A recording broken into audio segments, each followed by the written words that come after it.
All right, so today I am looking at Mastery of Movement, written by Rudolph Laban, originally 1960,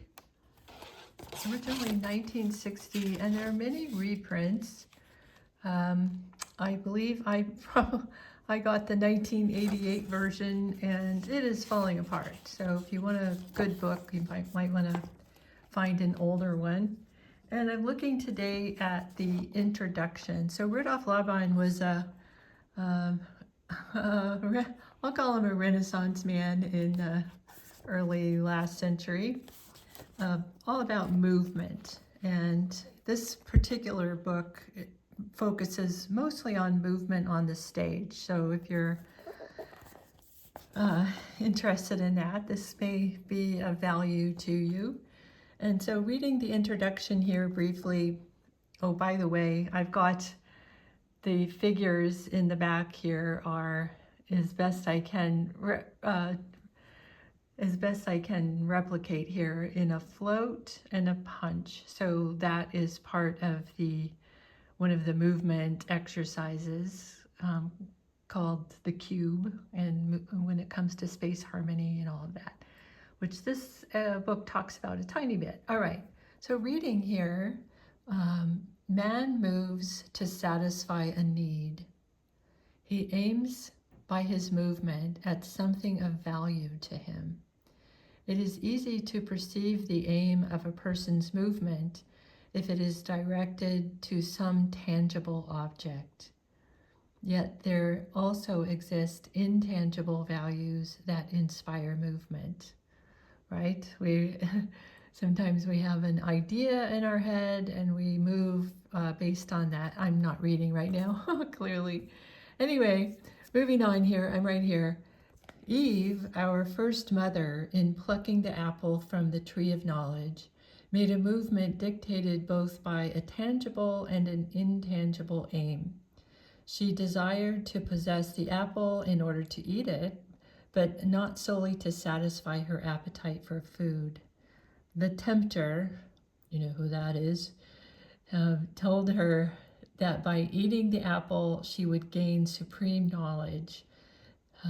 That knowledge was the ultimate value she desired. Can an actress represent Eve plucking an apple from a tree in such a way that a spectator who knows nothing of the biblical story is made aware of both her aims, the tangible and the intangible? Maybe not. Perhaps not convincingly, but the artist playing the role of Eve can pluck the apple in more than one way, with movements of varying expression. Right, so you've sent sentences with emphasis on different syllables, things like that. It changes the meaning, and that's true in movement as well. So she can pluck the apple greedily and rapidly, or languidly and sensuously. She can, too, pluck it with a detached expression in the outstretched arm and grasping hand in her face and in her body. Let me read that again. She can, too, pluck it with a detached expression in the outstretched arm and grasping hand in her face and in her body. Okay. Many other forms of action, are possible, and each of these will be characterized by a different kind of movement. This next paragraph is relevant. So what he's talking about is context. Yeah, so who we are, when we are, how we are, in different contexts, it kind of changes, but he talks about that a little bit more. So I'm right here. In defining the kind of movement as greedy, as sensuous, or detached, one does not define merely what one has actually seen. What the spectator has seen may have been only a peculiar quick jerk or a slow gliding of the arm. The impression of greed or sensuousness is the spectator's personal interpretation of Eve's state of mind in a definite situation.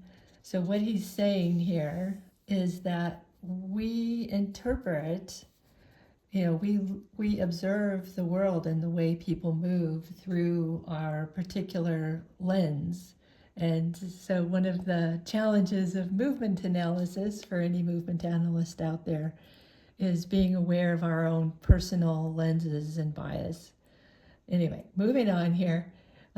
If he should observe Eve grasping quickly into the air, that is to say, if he sees the same movement performed without the objective aim, meaning there's no apple there and she's just reaching for it, he would probably not be induced to think either of the object or of the motive. He would perceive the quick grasping movement without understanding its dramatic significance, which reminds me of so there's a video somewhere out there about somebody just walked into a spider web and their arms are going all over the place, and we don't know why. And so I'm going to go a little bit further here. You can see in the edges here that he breaks down basically what he's talking about, and that in a way, if you to read the book, can help you a tiny bit with looking for what you're looking for. And so I'm going to just kind of go here. Eve reaching for the apple is not yet a dramatic scene. Drama starts when she offers the apple to Adam. Drama always happens between two or more people, and here is where group movement comes into its own. At the same time, I'm just putting inserting in there, even a soliloquy and a solo dance are in reality a dialogue between the two poles of an individuality moved by personal reflections or changing moods. The duality of the poles becomes visible in movements which display inner tensions. So all that to say, all movement, everything that we're looking at is in relationship to a myriad of different things.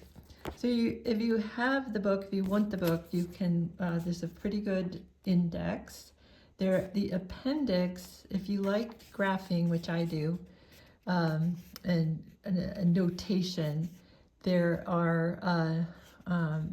a system for notating, which is fabulous. So when Eve goes to get the apple in a languid way, she might be moving, this might be how it would be notated. If she was being greedy and possessive, this might be the indication, the notation for that, which I personally found fascinating. I did my program way back in the late 80s, early 90s, and have accessed this knowledge as a Pilates teacher, as a choreographer. You can see my book is sort of falling apart here. He also, in this book, includes different movement studies, and which I found very very helpful for choreography, etc.